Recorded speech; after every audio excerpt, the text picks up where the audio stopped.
Good morning. You're gonna get some. You've had some jury instructions that have been read to you. They're going to be given to you to take back. And part of what is in these jury instructions is what we call the elements. And this is what the state has to prove. We sort of talked about it earlier. The state has to prove each and every one of these elements in order for you to find that man life guilty of this charge. And I want to go over, it's going to be jury instruction number 11. It's 11, 12, 13, and 14. And those are the 4 counts.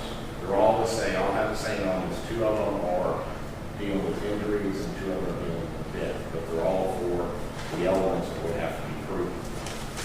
In this case, it says that on or about the first day of November.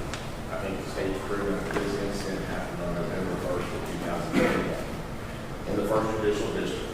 It happened in the First Judicial District. I don't think there was an issue whatsoever that it didn't happen here.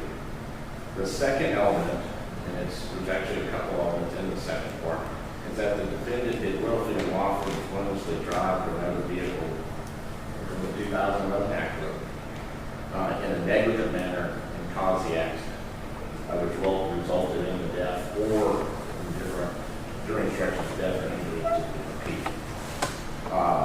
There was death and there was injuries. Now, we put on an accident reconstructionist, which had a lot of years of experience, and he said that he could make a determination of who had the green light and who had the red light, which means who had the right of way and who didn't. And that is what the negligence in this whole case was. Now, you heard all the testimony. You can take it for what the different people said, and that's where you have to go back in that jury and make a decision on Trooper Smith's correct or was Concordan's correct. Trooper Smith said he did calculations that he went to the scene 6 times in a row, didn't document it in the report, but says that he goes and watches the sequence and it can only be that Ms. Conway had the right of way and Beth Ann didn't. You heard all the evidence, y'all go back in, you can figure that issue out. The third issue, which is number 3, and this is the one I told y'all, you're not going to hear anybody that gets up here, there's not going to be any expert that says what the blood was at the time of operation of the motor vehicle. And this is what the state has to prove. At the time Beth Ann was driving the vehicle, while an alcohol concentration in her blood, based upon grams of alcohol, for 100 milliliters of blood, or grams of alcohol, or 210 liters of breath, as shown by chemical analysis of a person's breath, blood, or urine of 8/100ths or more for a person who is above the legal age to purchase alcoholic beverages under state law. There was one witness, David Lockley, who got up and testified. And if you remember, he said that he had done analysis. Analysis said that it was a 273.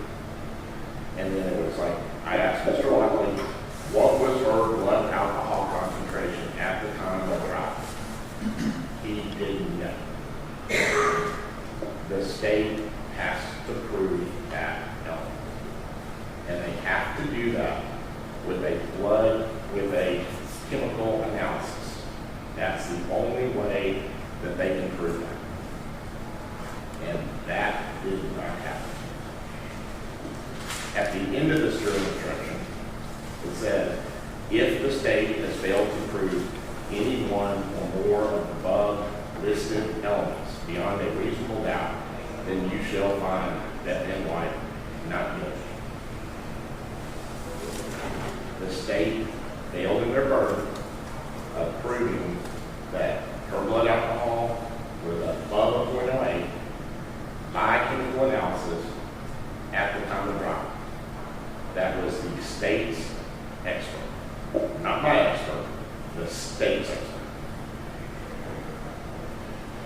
You have to find Beth Ann White not guilty of count 1, 2, count 3, and count 4.